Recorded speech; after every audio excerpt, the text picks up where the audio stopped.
What's growing on, gardeners? It's tomato time, and on today's video I'm going to show you how to transplant tomato plants for faster growth and more fruit. How we transplant our tomatoes really does matter, and I'm going to share all of my best tips with you. If you're new to the channel, please subscribe, hit the bell for notifications, and check out my Amazon store and Spreadshop links in the video description for everything I use in my garden and awesome custom apparel and gear. I'm going to show you how to transplant your tomato plants both in ground and in containers, because there's a little bit of a difference between the two, but over the course of this video I'll be featuring a whole bunch of different products that I know some of you are going to have questions about. For your convenience, I'll place direct links to where to get them down in the video description. But first we must prepare our tomato plant for transplanting, because we can't simply plant this without modification. Tomato plants need to be prepped before we can transplant them, because tomato plants actually have the very unique ability to root up the stems at the nodes. So if you actually bury a tomato plant deeply and you keep the soil around it consistently moist and well mulched, you will get roots offshooting at all of the different nodes of the plants, and you will wind up with a stronger root system. So for that reason, we don't want to bury our tomato plants flush with the top of the soil ball. We actually want to bury the first several inches of our stem and encompass these first few nodes, because we will get an extra large root system. So because of that, we need to prep our tomato plants in advance so we can bury the stem. And to do that, the first thing we want to do is pinch off these false leaves at the bottom. These are not true tomato leaves. The only purpose of these leaves are to break through the soil upon germination. So we are just going to pinch that off, and then we're also going to snip off the first leaf node right there, and that will give us several inches of stem that we can happily bury. We can bury this tomato plant roughly all the way up to here,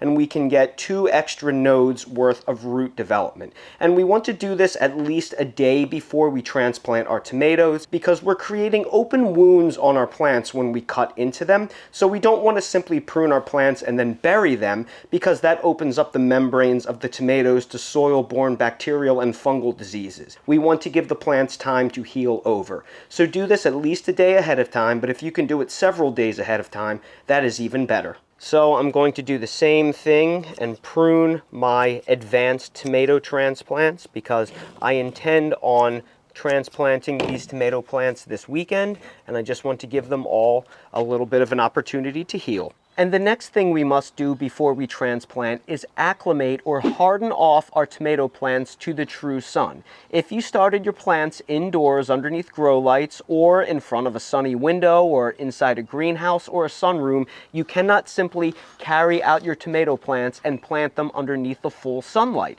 They will get killed from the UV index of the sun. They must be slowly and progressively introduced to the true sunlight over the course of 1 to 2 weeks. And the best way to do that is to carry out your seedlings on an overcast or drizzly day and place them in a protected location where they can get some UV under the protection of cloud cover. But if you don't have cloudy skies, you can carry them out the first 2 hours after sunrise to get some of the gentle morning sun, then bring them back inside, and then carry them out again 2 hours before sunset. And then you'll progressively increase the amount of time you're setting them outside every single day for 1 to 2 weeks, until they can get to the point where they can stand outside all day in the sun without any damage. And again, you should do this over the course of 7 to 14 days prior to transplanting. My large tomato transplants have been fully hardened off at this point, so they're going to get transplanted early. But my main crop tomatoes and peppers that you see right here, they're still pretty small, so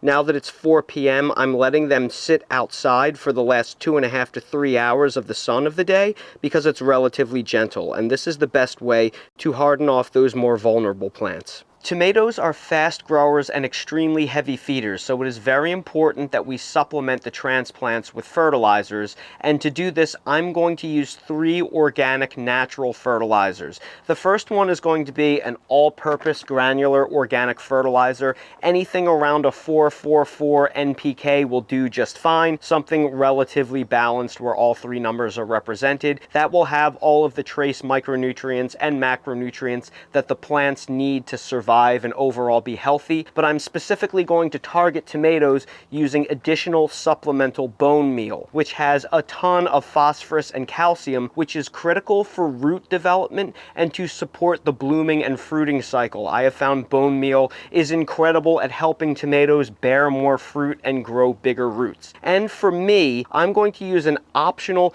crab and lobster shell meal because in my native soil, it colonizes root knot nematodes, and crab and lobster shell meal has a nutrient called chitin in it that actually helps repel nematodes. If you don't have an issue with nematodes in your soil, you can ignore this one, but if you fight nematodes, try this. This product does help.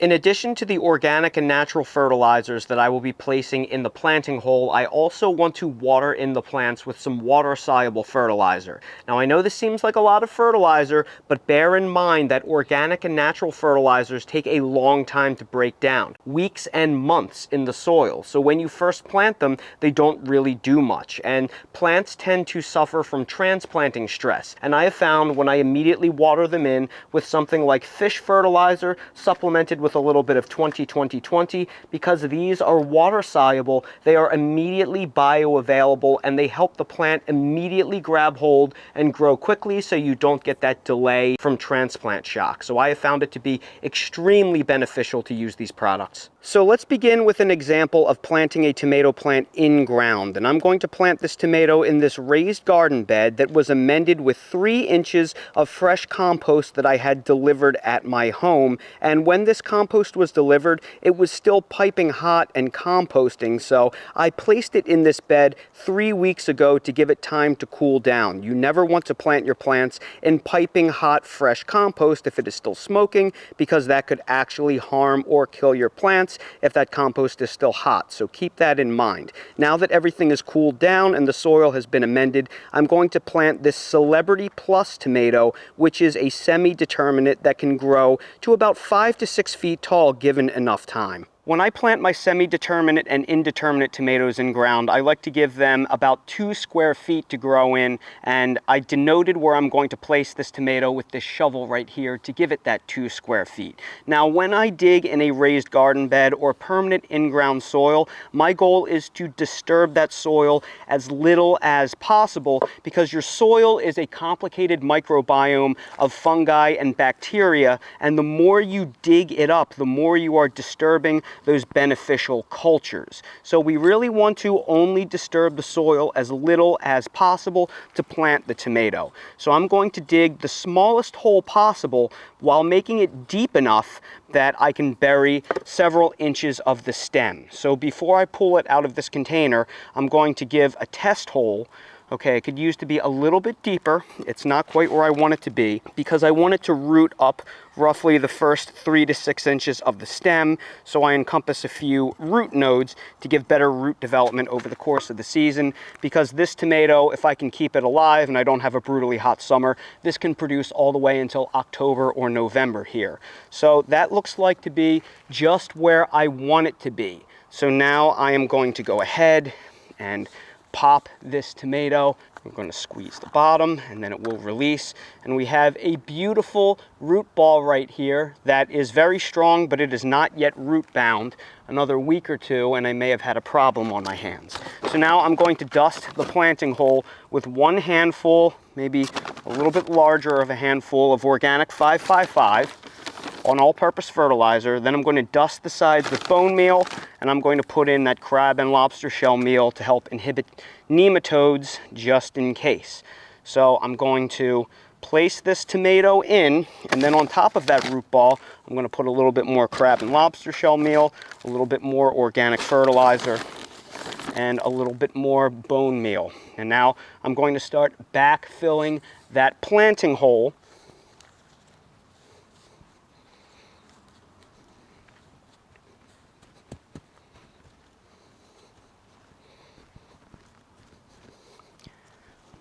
And I'm going to press it down firmly, and then once again, just very lightly on the top dress it with just a pinch of fertilizer.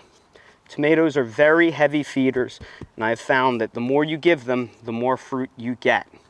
Then we're going to put the tag in there, Now that the tomato is planted, we need to support it, and my favorite way to support semi-determinate and indeterminate tomatoes is to string trellis them, and I will eventually use a double tomato hook that will be hung on top of the roof of my garden and drop a string down onto that tomato so it can vine up that string and eventually grow into the ceiling of the garden. That's my favorite way to grow. But when the tomato is very young like this, that string does not provide enough support until it becomes well rooted, I've found. So I'm going to use this temporary bamboo stake that will just give it a little bit of support for the first few weeks until it becomes well rooted and the stem thick enough that I can string trellis it. So now all I'm going to do is I'm going to take this bamboo stake and I'm going to push it down around the tomato, but I'm going to make sure I don't puncture through that big root mass. So I'm going to feel around for an area of less resistance. Then once I get that stake in the ground nice and tight, I'm going to take this expandable vinyl tape, which is the best way to tie up vines and other stems because it expands as the stem grows. It doesn't choke off the plant. It's just awesome stuff. So this is going to be the way I'm going to temporarily tie this tomato to the stake until I can get it to the point where it's big enough to string trellis. So we'll put one tie on the bottom, and then we'll put one more tie around the top simply by crossing it around the stem so it's hooked in there, and then I'll cross it around the bamboo stake. Pull it tightly, but not so tight it strangles the stem. We just need to give it some support because spring is the windy season with all of the warm and cold fronts that come through. It generates a lot of wind. So we definitely want to make sure that our tomatoes are well supported because we get a lot of windstorms anywhere in the spring. And then the last thing we are going to do is water in our tomato plant with a watering can that's filled with about 3 tablespoons of the fish fertilizer and 1 tablespoon of the water-soluble 20-20-20. You'll be able to give roughly 3 to 4 transplants a watering per gallon. So if you have a 2-gallon watering can like this, this will be enough to water in about 6 to 8 tomato transplants. It's best to do this in a couple separate pours so you give the ground enough time to soak up the fertilizer. That way it doesn't run off and you waste it. We'll want to keep fertilizing our tomato plants roughly every 2 weeks or twice a month throughout the growing season. Now I will show you how to transplant tomatoes into containers because this is a little bit different. When planting in my in-ground garden, I like to disturb the soil as little as possible so I don't disrupt the fungal and bacterial webs and break down the microbiome. But with potting mix, it is very different. These containers have a very limited microbiome, and I had tomato plants growing in this container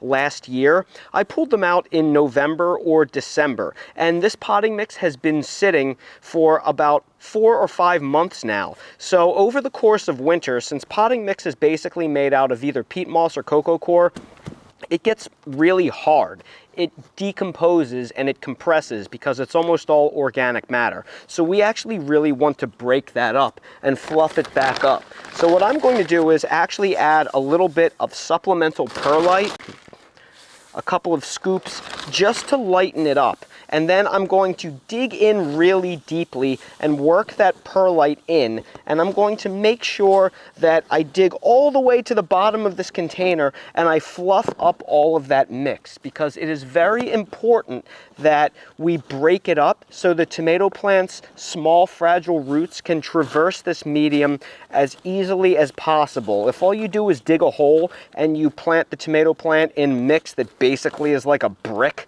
well, they're going to struggle to grow and you're going to have a stunted tomato plant. So this is really worth your time when gardening in containers. Okay, this potting mix has been broken up and it's now pretty much ready to plant. The last thing we want to do is just check to make sure that our potting mix level is okay and that it hasn't sunk too much or we didn't lose too much soil in our bag or in our container. And if it looks a little low, and this does, we can just add a little bit of a general all-purpose potting mix. Make sure you're getting a potting mix and not garden soil. Garden soil has a lot of forestry products and it's made very, very cheaply. Potting mix has more peat, coir, and perlite in it. So if you need to top it off a couple of inches, don't be afraid to add a few. And we're just going to toss a little bit more perlite in there as well, just to make sure it has been completely topped off. And now that looks ready for planting. Now that our container has been fully prepped, let's plant our tomato. And I'm going to be growing a Bobcat determinate tomato in this container. I grew this in this container last year, and Bobcat performed absolutely magically. It was a stunner. It was so healthy, it produced so much fruit, it was ridiculous. So I can't wait to repeat that process again. And the first thing I'm going to do is pre-dig the hole. And remember, we want to bury the first few inches of the stem. So before we pop our tomato out of the container, I want to make sure that it is at the right level. So if I drop this down, you will see at this level much of the tomato stem will be buried, but I think I should go just a little bit deeper just for some extra coverage. So now that I have the right planting depth, I'm going to squeeze the bottom of this container, and I'm going to pop it out, and then I'm going to verify the depth. And that looks great. If anything, it might be a little bit too deep. I'm going to fill it in a little bit. Then, now that I know this planting hole is about where I want it to be, I'm going to put about 2 tablespoons of the granular all-purpose fertilizer in the planting hole. I'm going to put in about 1 tablespoon of the bone meal and spiral it around so it coats the planting hole, and 1 or 2 tablespoons of this crab and lobster shell meal. And now I'm going to place the tomato in the planting hole and start backfilling all around, making sure to bury that stem. And it is that easy peasy. Then I'm going to top dress the plant with about another tablespoon of the organic fertilizer, as well as the bone meal and the crab and lobster shell meal.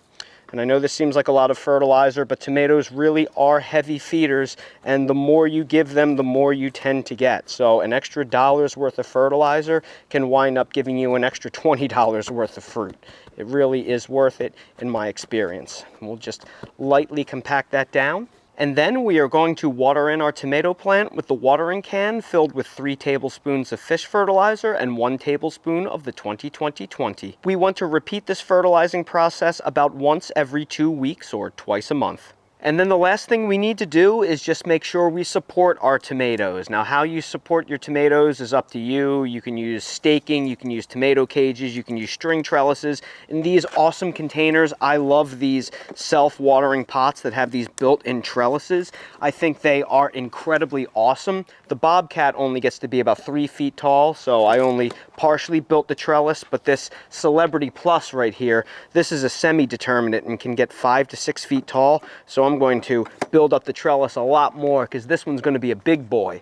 And then later, when it warms up a little bit more, I'm going to put an early mini cucumber in this one with a moderate sized trellis that I built up halfway. So very exciting. This is going to be a huge jump start to the growing season.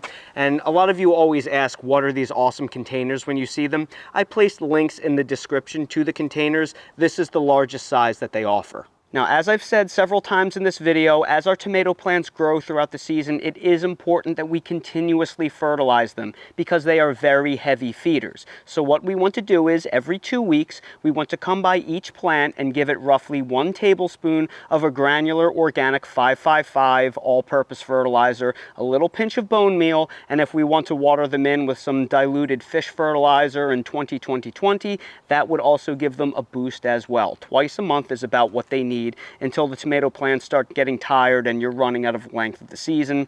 Once you're about 30 to 45 days from your first frost date, there's no point in wasting fertilizer at that point because the tomato plants are mostly going to be done. And that right there is how you plant tomato plants so they take off like a rocket, so you have more growth and more fruit. It really does matter how we prepare these tomato plants and how we bury them and fertilize them, because especially if you have a long growing season, the more quickly we can get advanced root development, the faster they will fruit, the bigger they will get, and the more fruitful they will be. So everybody, I sure hope you found this video helpful and entertaining. If you did, please hit the like button, subscribe to the channel, and also please ring the notification bell so you're notified when I release more videos like these. Again, for all of the products that I featured in this video, I placed direct links down in the video description for your convenience. If you're curious about everything I use in real life in my yard and garden, that is linked in my Amazon storefront down in the video description. While you're down there, check out my website, themillennialgardener.com, for all things gardening and custom custom home design merch if you want to support my channel. Thank you all so much for watching, and I hope to see all of you again on the next video. I was looking all over the place for Dale, and then it hit me. Where could he be? Oh my goodness. I have been sick all week, so Dale's mom has been sleeping in the guest bedroom so she doesn't get my cooties. And guess who's taking advantage of this door being open? We always close this door so we don't let this little stinker in here and mess up the bed, because this bed's supposed to be for guests.